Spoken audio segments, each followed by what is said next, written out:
If you own a home in America, then you need to look at this date very carefully. January 1st, 2026, because anybody who has a home in America and has an air conditioner unit sitting outside the house is going to be severely impacted by a regulation that is going to come into effect on January 1st, 2026. That's less than 3 weeks away. This is a federal regulation that is going to enter its final stage on January 1st, 2026. It will effectively kill that outdoor AC sitting outside your home. No, they're not going to come and take your AC away. But if your AC breaks down next summer, then you'll have to pay a lot of money. The cost of repairs will literally double, and the cheap units that you're used to buying, they're going to become illegal. Basically, after January 1st, 2026, it becomes illegal to install these AC units outside. I'm going to show you why this is going to happen by showing you the actual documents and also talk about the flammable warning that is going to come on all these units from now on. And nobody is talking about this new flammable warning. Here's the problem. R410A is being phased out. It is the hydrofluorocarbons refrigerant which is commonly used in commercial and residential HVAC systems. As early as 2025, it was restricted, and now it is illegal to set it up. As you can see, it says right here, the EPA has banned the production and import of new R410A self-contained HVAC systems starting January 1st, 2025.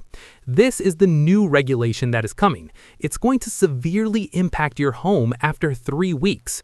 Since January 2025, factories have already stopped manufacturing these units.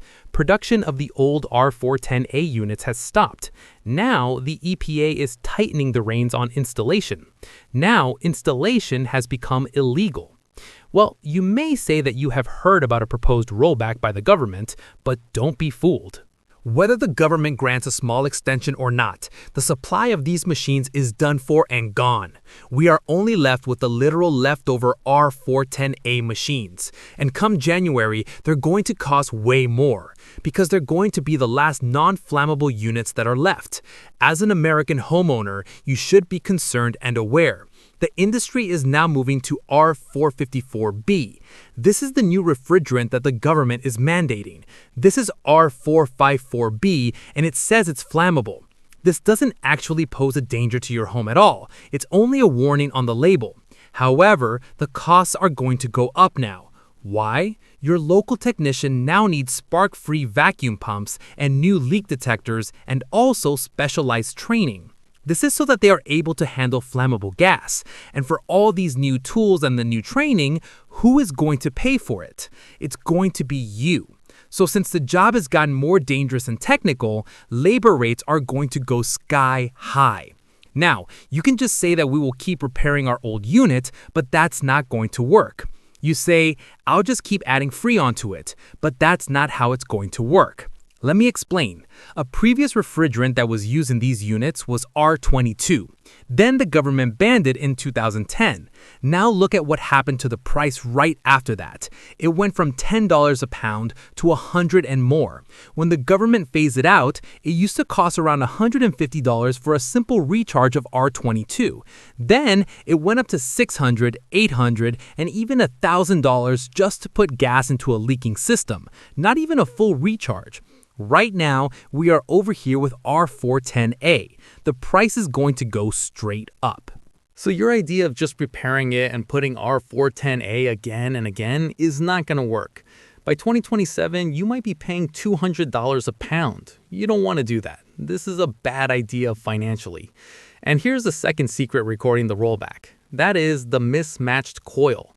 And this is where homeowners get blindsided. The basic problem is that you can't mix a high-efficiency outdoor unit with an older inside coil.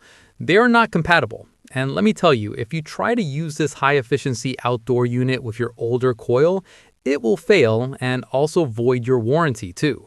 So if your compressor fails next year, you won't just be buying this new outdoor unit, you'll have to rip the coil out of your basement and replace it. And when you do this repair, which is supposed to be around $3,000, once you have to rip out your old coil, it becomes a $10,000 repair. So this is why we should not wait and see what the government does. It could really cost you. So what do? That's what we're going to tell you next. So here's what you have to do. Go to your outdoor unit. Look at the sticker on it, and if you see this R410A, then you need to move fast. If you see R410A, you need to make a quick decision. If your unit is more or less over 15 years old, don't wait for the government to make up its mind or do whatever it does next. Get a quote while the old unit still exists. The inventory is disappearing fast. Once the leftover units are gone, you'll have to go straight for the expensive, flammable system, whether you like it or not. So take a decision and go for it quickly. The time to decide is now. We hope this video helped you. Do like, share, and subscribe to Up on Top for more videos like this one.